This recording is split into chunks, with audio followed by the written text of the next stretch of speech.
What is up, Chicken and Rice family? We are back for the next episode, actually the continuation of what we were talking about in the last episode. And we're just going, you already know who we are. I'm Swan, that's Sean, and we just gonna keep just keep running full steam ahead. So we left off in the last episode talking about Black women and vulnerability. And Sean had posed the question about what would it take for Black women to be vulnerable or feel comfortable enough to be vulnerable. And that's that's a heavy question. I've never even considered it. That's a really good question. I don't know. What do you think? Just from a male's perspective, what do you think? Do you think there is anything that can make Black women, yeah, I'm putting you on the spot, feel vulnerable? Well, to answer that question, honestly, I really don't know. Okay. Do I believe it is? I don't believe that it's impossible, but it does feel improbable. Okay, because vulnerability to one woman doesn't look the same. It's not the same across the board, right? Yeah. And then there's different varying degrees, and it's kind of hard to shuffle what is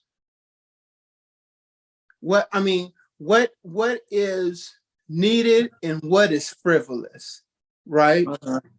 Because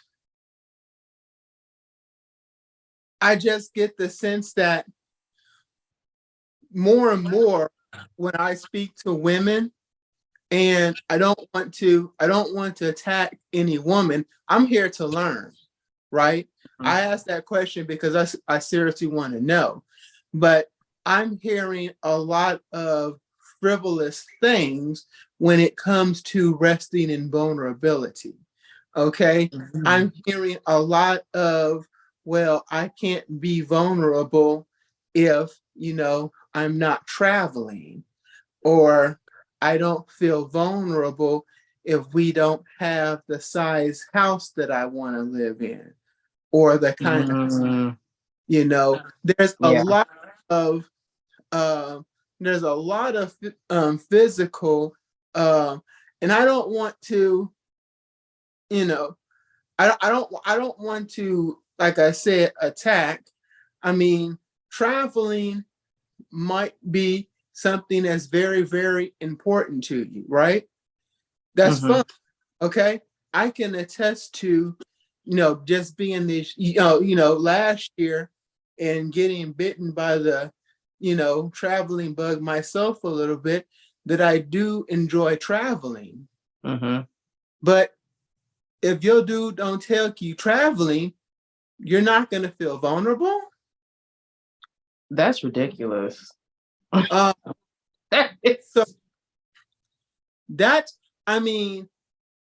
me a little bit about what's going to help. What's going to help a Black woman feel vulnerable and and assured that they're going to be able to let their guard down and not be not feel that they have to be so damn masculine. I think for me, it's, first of all, I think Black women a lot of times need to get into some kind of therapy. I think it kind of starts there. A lot of Black women, myself included, have experienced a lot of trauma, or have experienced trauma at some point in the, I mean, I just got some. Okay, we're good. Something in your eye? Oh. Yeah. Oh, make sure you weren't feeling lightheaded or nothing. I'm like, no. It's just okay. But I was saying that, but a lot of Black women have have experienced some kind of trauma, childhood trauma, whatever. And that untreated trauma carries over into relationships. And I think Okay. that's a big part of what it is. They haven't dealt with what they need to deal with before. Black men too, but we're speaking about Black women. And because they have not dealt with what they need to deal with before trying to entering into a relationship, it shows up in us as Iyanla said, the man in skirt. That's how it shows up in relationships or just in the world, is that we are being so tough because we're trying to protect ourselves because we haven't dealt with whatever trauma or whatever, thing that we need to be healed from. And so our defense mechanism is to be tough or hard or, or more masculine. That more masculine energy it presents itself as a wall, or you can't penetrate, so you can't hurt me, and we bring that into relationships instead of, like I said, healing and dealing with whatever said trauma is. And I think it really starts there with the vulnerability. Okay. I do appreciate that answer, and I don't think it's incorrect, but you mentioned trauma. What does have to do with traveling? What does trauma have to do with a man's salary? That's just what foolish. what does trauma have to do with some of these physical things? Big houses, okay, fancy cars, all of this stuff, status. What have to do with any of that? I think what it has to do with traveling, and it's not really traveling per se, because it all boils down in essence to money. And I think what it is it's and it's really not synonymous with just Black women. This could be Black men too, but Black women, we want to be taken care of, so to speak, or protected and secure and all that stuff.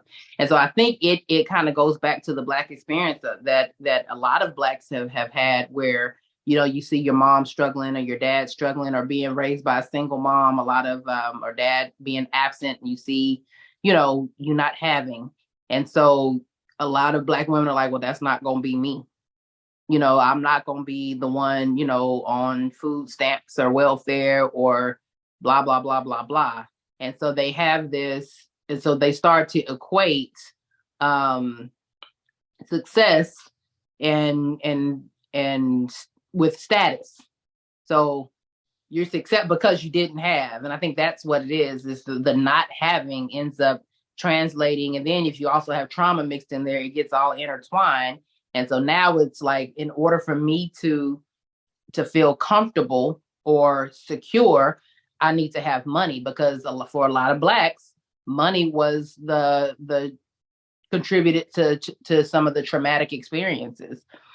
And being, if you get jumped, or you're, whatever, or, you living in a bad neighborhood, or if you're sexually assaulted or whatever, a lot of that Black people equate that to money. We're in a rough part of town, or we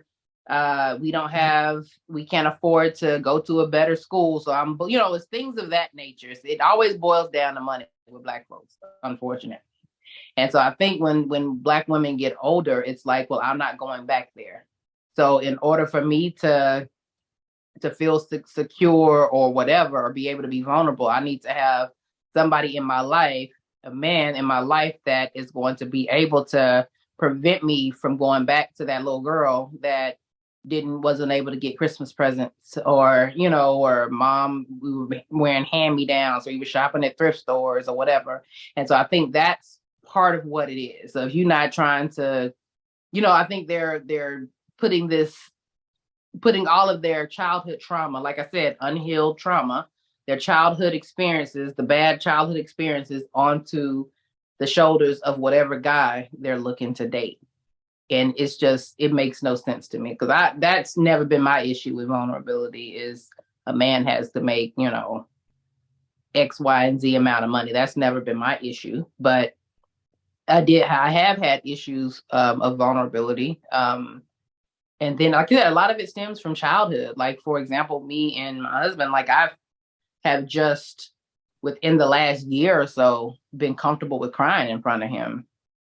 Because I just would not, like, I would either wait till he was gone to work, till he was asleep, or if I would go run an errand, go somewhere, park my car. It was that bad. I just refused. But it was just that I think a lot of it stemmed from childhood, growing up, that you're not supposed to cry. Quit all that crying. Stop all that crying. Toughen up. Blah blah blah. And so it just was embedded in me that I'm not supposed to be crying. I'm supposed to be tough all the time. So why in the heck would I cry in front of him? I'm gonna go cry by myself, because that was viewed as a weakness. Was crying was, and so that was. I mean, there's plenty of ways to be vulnerable, with Yeah. somebody else, but for me, that was one of the things that was synonymous with vulnerability, was me being able to emote in front of my husband, and that was something I was like, I'm not doing that. Okay, so it's not that he did not create the space and the environment for emoting. You just made the decision that you weren't going to emote. Correct. So, well, let me say, not always. Okay. Not always. Because you can, again, it keeps going back to healing.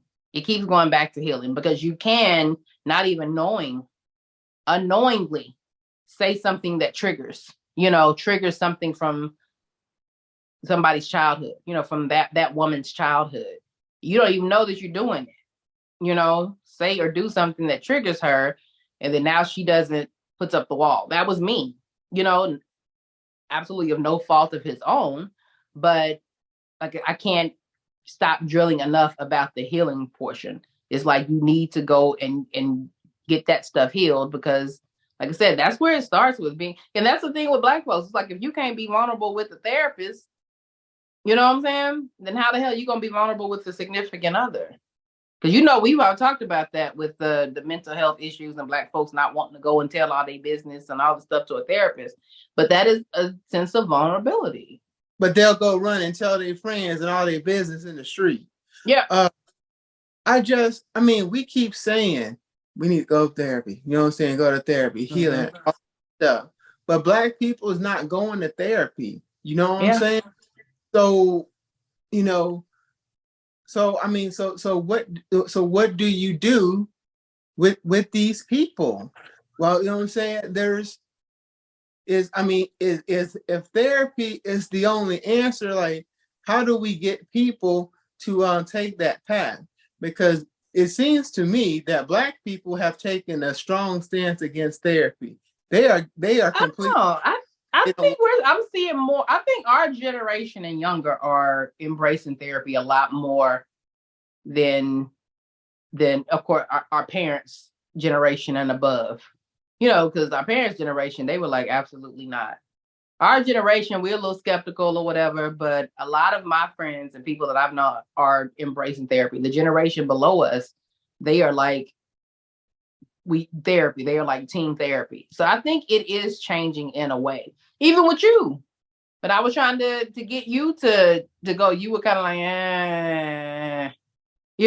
but I think our generation is, because I was like that initially with therapy. I'm like, I ain't about to go tell this broad off. I don't know this woman, and I don't know if she's had my exact experience and blah, blah, blah, blah, blah. So I ain't talking to her. But it's helped so much. And you can attest to that too, that it does help. But I think that that's what it is. But even still, even aside from going to therapy, there has to be a want and a need, within that particular person or within that woman, to want to do something different, or to want to do, to get their life on track, to be able to recognize that something isn't working, first of all, and be willing to do whatever it takes to change it. And I think that's the bigger issue, is that Black women don't want to realize or don't want to admit that, hey, what I'm doing ain't working. And that I think is the bigger issue. Do you find that sentiment is coming from the Black women that are more successful than the norm? Because that's what I feel. I feel like the more successful a Black woman is, the less she feels like she needs that she needs therapy. Like the problem is always somebody else or some other force. Can you answer that for me? And again, I have to apologize to the viewers. I'm not trying to attack Black women, especially those successful, but I need this answered because it's just, I don't know. Like I see that sometimes the higher we go in life, the less responsibility that we take. You know, then nothing can be attributed to us. Everything is an outside force. Everything is happening to me or happening to me. You know, so can you kind of speak on that? Because that's the kind of energy that I'm getting right now. Is that the more successful that Black women are, the less accountable that they are for their situation?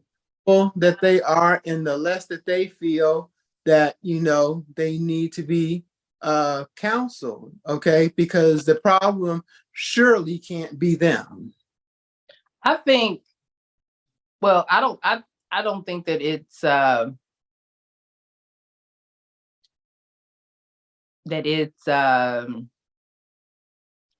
more prominent with more successful Black women as opposed to less successful Black women. I just think it's across the board, because I can look at some of my friends that are less successful, that work, I don't want to say lower job, but that work, that aren't in like corporate America, or more blue collar or whatever.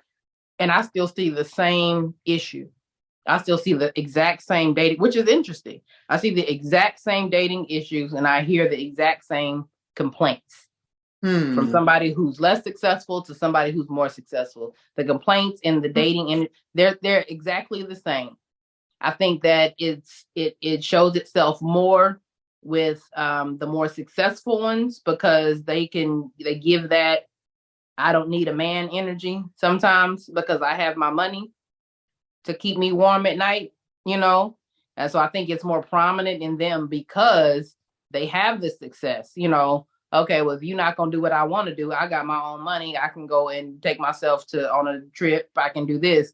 Whereas the less successful Black women don't have that luxury, So the less successful ones will probably be more willing, if you will, to put up with a little bit more or to compromise a little bit more, because they don't feel like they don't have any bargaining chips, because if the man is more successful than they are, and they're looking for somebody to take care of. That's what it seems to be like. This thread is like this whole thing based on being vulnerable and insecurity. It always feels to me like it's boiling down to money, and a man having money and be able to take care of them, so to speak. And so it boils down to money. And so if the lesser successful of the two is dating a man that has more money than her, then yeah, that's the ultimate goal, is to get the man with the money. Then she gonna do what she got to do to secure this man that has money. She still has the issues, but she can play the role long enough to be able to secure the bag, so to speak. Whereas the successful woman, she already got the bag, so she's not willing to compromise on anything, because you have to basically be more successful than she is what I'm getting. And so that's an issue. That is an issue. I have not, really, my vulnerability issues have not been centered around money. It's been centered around, like I said, unhealed trauma, from unhealed childhood trauma. That's been my issue with vulnerability. But like I said, earlier, it's so many different ways that women can be vulnerable, or different ways that they view vulnerability. For me, it was being able to completely let somebody in emotionally. That's my way of being vulnerable.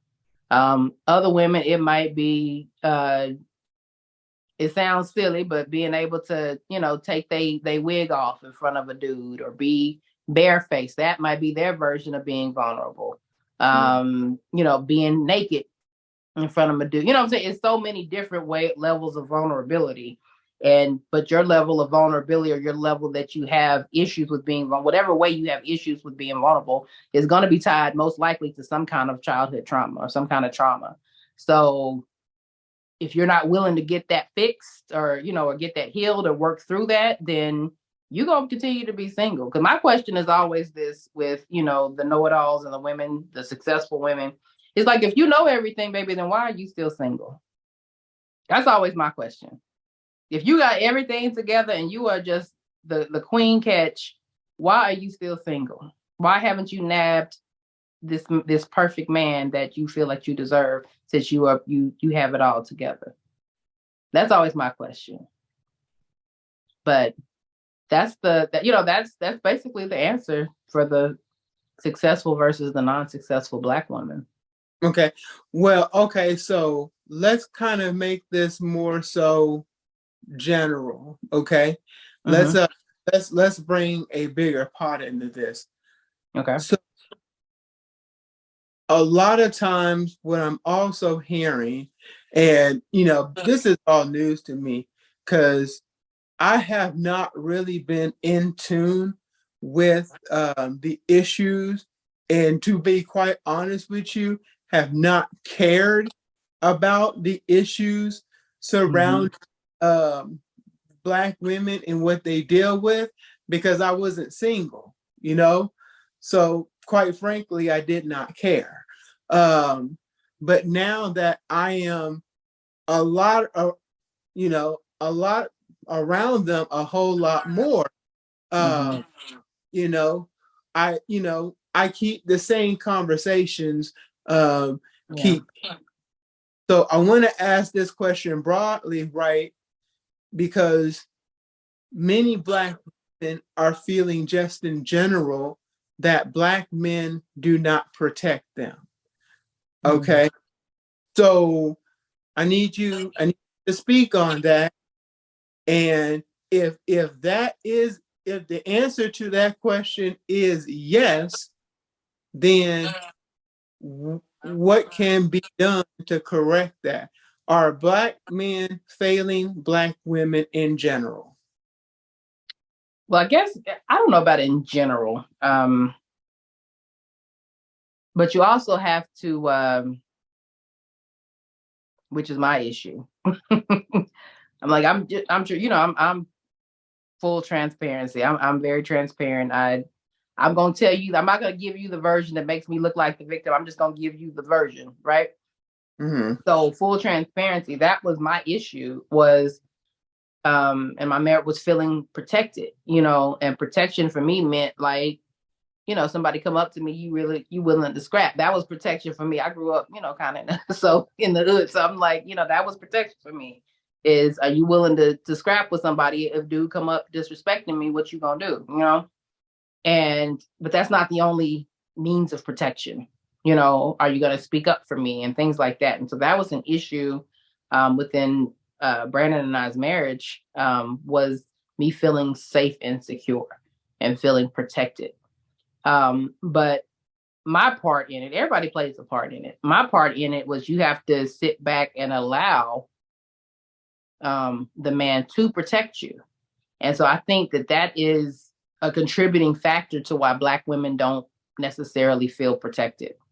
You have to allow the Black man and give the Brandon and I had these conversations.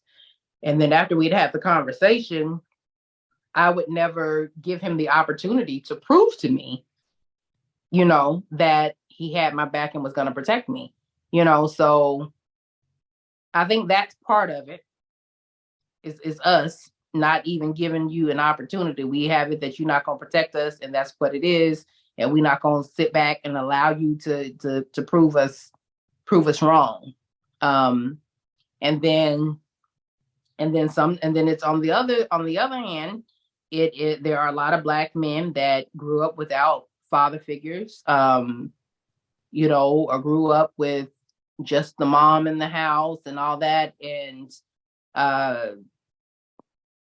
And on the flip side of what Iyanla said, there are a lot of Black men that exude a lot of feminine energy, you know, and I think that is a big part of the problem too. You know, I have seen several men, and that even just, you know, hearing my girlfriends that are dating complain about these men that just won't speak up. You know, if something is going on or somebody is doing them wrong or whatever, they just take it. You know, they just sit there and won't speak up. They'll allow somebody else to run over them, allow somebody else to disrespect them, won't speak up for themselves and things, that this, that, and the third. And so for Black women, it's like, where does that leave us? It's like, if you're not going to speak up for yourself, then how in the heck are you going to speak up for us? If you won't stick up for yourself, then how are you supposed to protect us? You know, and so it's like, again, a lot of this is just, you know, just circumstantial, unfortunately. You know, a lot of it's circumstantial, like Black men that don't have dads or raised by a single mom or raised by mama, the aunties and you know, it's just, they can't change that necessarily, you know. And so unfortunately it just becomes this a cycle, you know. So I'm sorry. You actually said something, and I'm actually glad you said it because I want to actually make a comment on that. You talked about of a man not speaking up for himself, like that going to look like, is he going to defend you know what I'm saying? How can I be vulnerable? Because I particularly have something to say about that. Okay. Because to me, the issue is not, well, not the speaking up, but I guess it's the energy about it, right? Like me, my defense of myself is going to look a tad bit different than, you know what I'm saying, other people's defense. Because normally, if I'm battling you or something like that, or defending myself, normally that's coming from somewhat of an, you know, an intelligent, sarcastic babble, right? You know what I'm saying? Like, yeah. I'm not raising my voice to you. You know what I'm saying? I'm not bucking up. I'm just chilling, and I'm just saying,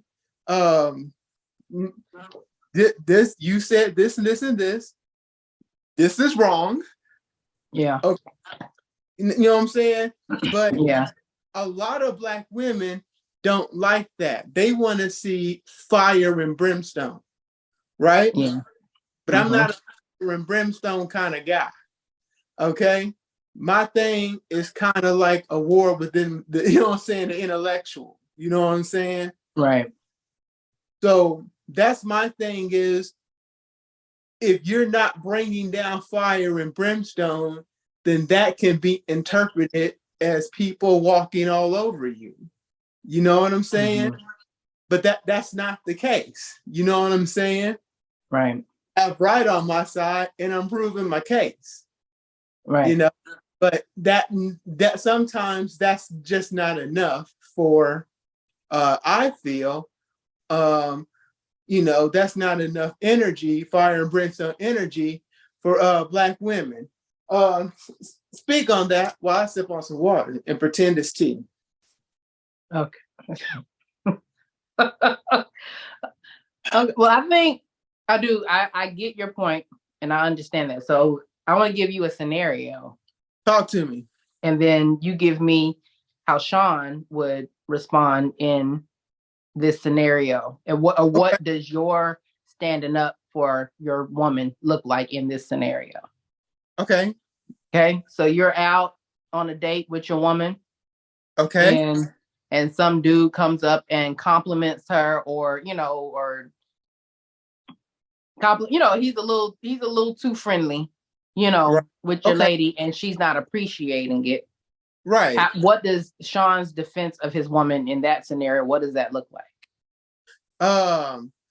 Basically telling him, I mean, I'm not saying I'm gonna turn off proper and stuff, but I'm just saying, yo, you out of line, pass on through, flirt with some other girl, okay? Yeah. Because you know what I'm saying? Mm-hmm. I got this right here. Right. Okay. This one is mine. Don't even be worried about it. Nothing is going on over here. Right. So you're saying that Black women, from your perspective, want you to basically, pull out your gat or something. Bang, bang, bang, bang.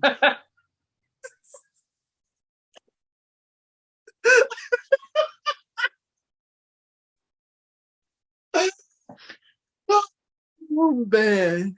Why are you childish? You childish. You childish. I don't know. I don't know what you're talking about. I don't know what you're talking. I don't know what you're talking about. But see, I can get with that. See, I can respect that. Okay. I've never been no thug. Tell me what you can't respect, though. I can't respect me having to ward off homeboy myself and you just standing there being quiet. Okay. That's what I don't respect. Okay. If I'm telling him, step off, but I do have had conversations with homeboys, and some of my homeboys are like, well, we are waiting for our woman to shut it down first. And so some Black women, so that's genuinely, they're waiting on you to shut it down and to be like, no, I'm taking blah, blah, blah, blah, blah. And then if dude don't step off after you attempted to shut it down, then that's when they're supposed to step up. But I guess it just kind of depends on, the woman or whatever. Because me being the man in the skirt, yeah. It's on and popping. If I told you no, it's like, but that's the issue. It's like, now I'm ready to go with homeboy, and I don't even give my husband the opportunity to shut it down. You know what I'm saying? I don't even give him the chance because I'm already rah, rah, rah, rah, rah.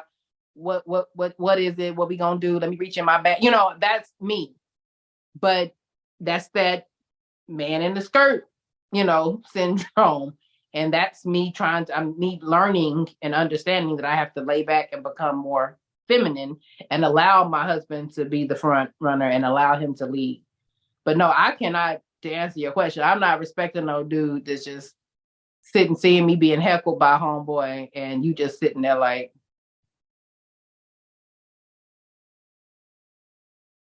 I expect for you, my dude is supposed to stand up and say something. I got this, move around. Go on, player.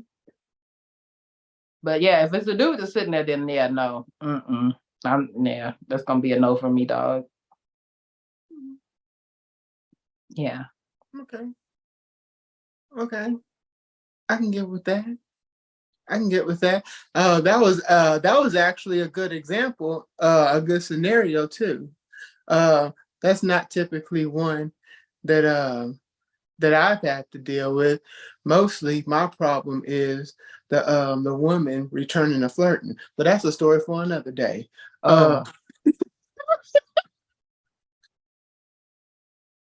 No, I just got out of Bible study. Sean, please don't let the devil rear her ugly head up in here. I'm just saying, my to me, it's always been my experience that I have to say something to, you know what I'm saying, to the day. Whoa, you know what I'm saying? No, whoa. Like I can leave and this nigga can pay for the meal. You know what I'm saying? Yeah. I mean, I can do south. Mm-hmm. You know what I'm saying? I'll see y'all later. Yeah. But that's an unhealed woman, and that's at that point you should have pieced out. You should. If you on a date going forward and that's what the scenario is, you go ahead and tell her separate checks and you let that help her pay for her own damn meal. You understand what I'm saying? No, hell no. One check for the both of them. You know what I'm saying? Because they finna pay for mine too. You know what I'm I mean, saying? I ain't mad at it. I ain't mad at it. I ain't No, mad at it at all. I said, no, you might as well sit your ass down now. You know what I'm saying? Because I'm Yeah. out. You know what But I'm yeah, saying? Because vulnerability. Yeah, it's something that, but it ain't. But on the flip side, though, it ain't just women that have vulnerability. I think that also could also be another issue in the situation. It's like you can't ask for something from me that you're not willing to give yourself. Are you willing to be vulnerable? You know what I'm saying? You willing to sit down and huh? Huh? What'd you say? Yeah, yeah, you heard me. Yeah, Honda. No, I Yeah, think something wrong with this audio here. Hold on. yeah, it's okay. It's okay. Yeah. I'll text it to you. Okay, yeah, you're gonna have to text it to me. You know what I'm saying? Yeah, Yeah. yeah. Y'all need to be vulnerable as well, you know, and that's the thing. It's like you want me to be vulnerable with you, but you're not willing to be vulnerable with me. So how does that work? Sean, you Oh, can oh, yeah, oh. that I was a didn't, question. I didn't know we were still recording. Yeah, You we know, still recording. I thought we had signed off. Mm-mm. I don't think that is a. I don't think that is an unreasonable request. No. To ask a man to be vulnerable, but damn, like my whole life has been geared and taught to be the very opposite of vulnerable. Okay, so at So are the least black women that y'all are speaking of. We grew up in the same black households as black men. So you're well, see, asking me.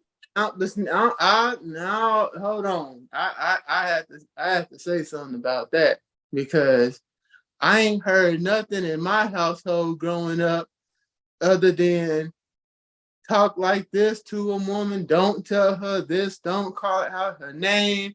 Be courteous, kind, and gentle, and all of that stuff. So I don't know what this stuff you about to say or have said. I don't know nothing about that. Well, I know about telling you never heard your sisters been told, quit all that crying, stop all that crying.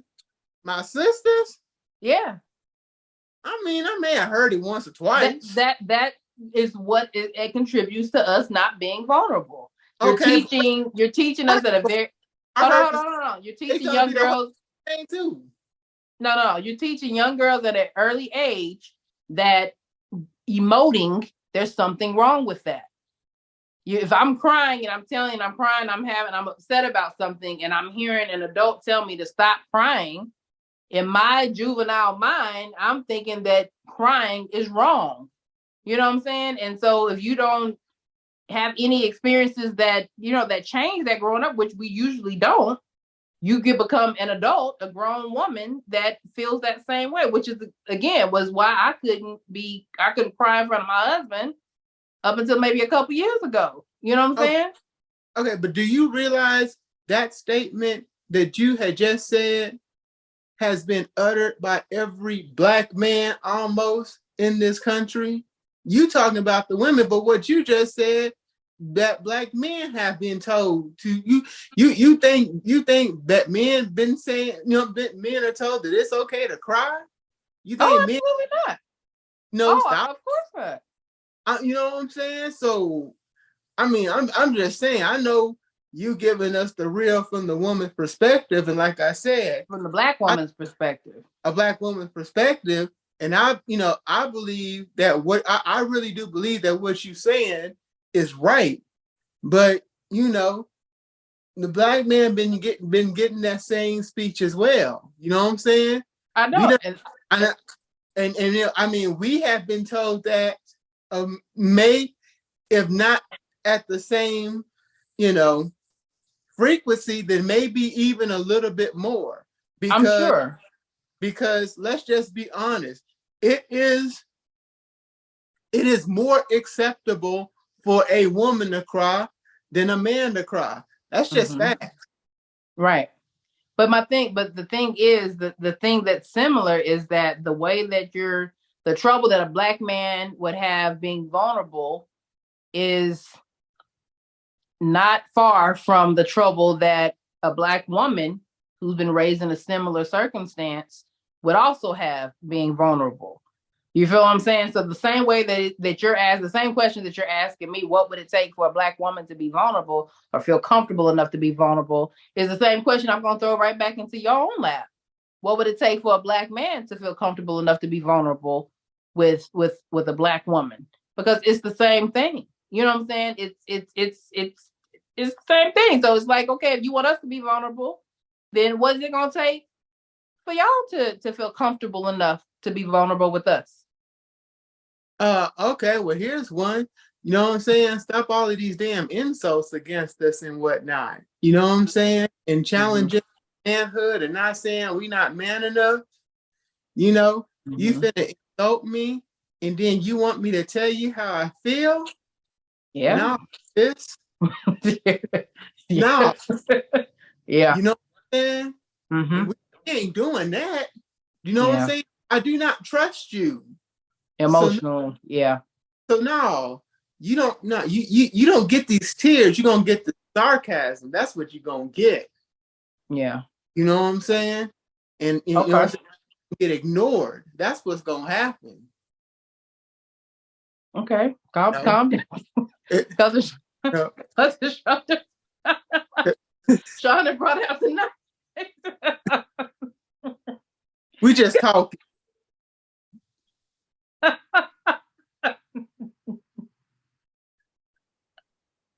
Okay, I can feel that. I feel the insults. I do, the emasculation. I can understand. I definitely can see that, because I mean that. Yeah, I don't know anybody in their right mind that somebody would come and berate them and insult them and then be like, you know what? I want to tell you how I feel. I want to open up now that you've. Now get out there and support me, nigga. Yeah.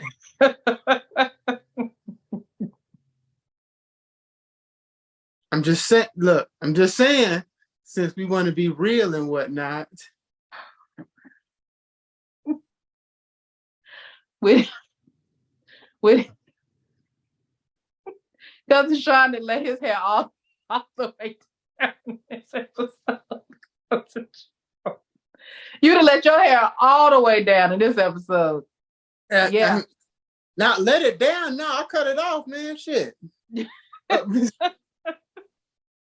All right, what else other than emasculating comments? Man, just not being supportive, not being someone that, it's not being someone that I can, really be yourself around. You know what I'm saying? Man, we got to be comfortable with being ourselves around you, our real selves, not the selves we were when we was trying to impress you. Right. I need to be able to be my real self around you. You know what I'm saying? That means I need you to embrace me, you know what I'm saying, as I am. And not as you desperately want you to be. Yeah. I can dig that. I feel that. Yeah, I definitely feel that. Okay. So it sounds like on both sides, work needs to be done. And again, it starts with, I'm going to go right back to where I was at the beginning. It goes back with that healing. It don't have to necessarily be therapy, whatever, but it goes to healing. It goes to dealing with those childhood traumas or whatever traumas that you've had occur in your life, dealing with them bad boys head on. Whether it's going to a therapist, whether it's meditation, whether it's self-help books, whether it's religion, praying about it. But you do need to make sure that you act too. Don't just pray and act. Pray and act.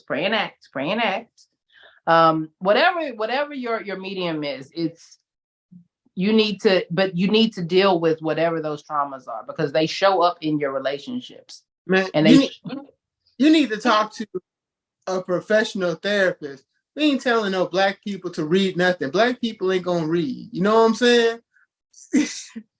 I guess I'm a unicorn. You probably talking to the 2 black people who read here. You know what I'm saying? Just, But they do. I mean, professional therapy, like both Sean and I both, we can attest to it. It helps. It helps. It really does help. It's a great starting off point. I challenge anybody that's had anything traumatic happen to at least give it 3 sessions. To at least try 3 sessions. Challenge yourself to go to 3 sessions and see, if it doesn't change your life or change your way of thinking.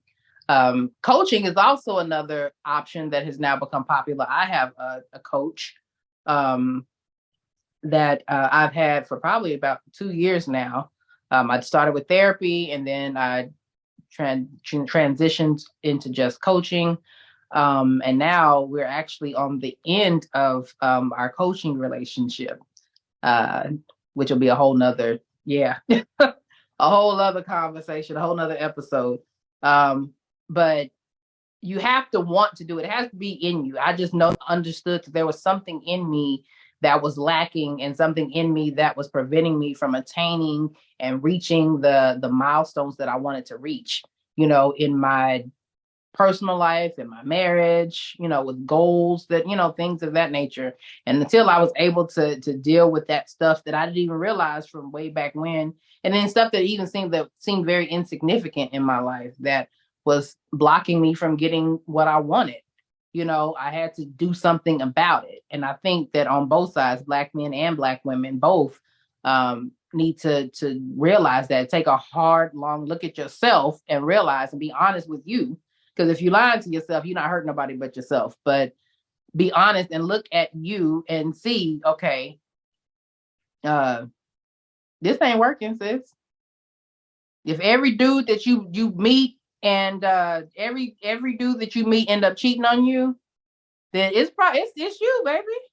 It ain't them, it's you. You got to figure out what it is about you that is attracting dudes that won't be faithful to you, or dudes that are always in relationships. It's something that you're putting out there that you haven't healed yet, and you need to recognize that and take care of that. Otherwise, you're gonna continue to be the side chick. And I hope nobody is aspiring to be that. I hope we want better for ourselves. So here's my thing, and I promise I'm done for the night, because I've already done some damage. We might have to shut this thing down for good. Vulnerability is a choice. You have to decide that you're going to be vulnerable. I cannot make you be vulnerable. You know what I'm saying? You have to decide, okay? You have to have the strength to say, I'm going to be vulnerable. Okay? I can't put that on you. If I put it on you, then it's oppressive. Okay? It's toxic. Yeah. It has to be voluntary vulnerability. Okay? That's it. That's all I got. Yeah. That's it. And with that, we gonna shut this episode down. No. For Cousin Sean start spraying y'all again. But sorry, y'all. It was a good conversation. This was a very good conversation, a much needed conversation. Huh? Y'all didn't deserve that, fam. No, I think a lot of insight was gained though, from the masculine perspective, and from you to me and from me to you, that people can take and and put in their back pocket for later use. But yeah, y'all, Thank y'all for watching. This was a good episode. Yeah, we're gonna continue this off camera because I got some stuff I'm gonna say. I got some stuff to talk to Sean about off camera. But yeah, thank y'all so much for watching. We gonna see y'all in the next episode. Peace.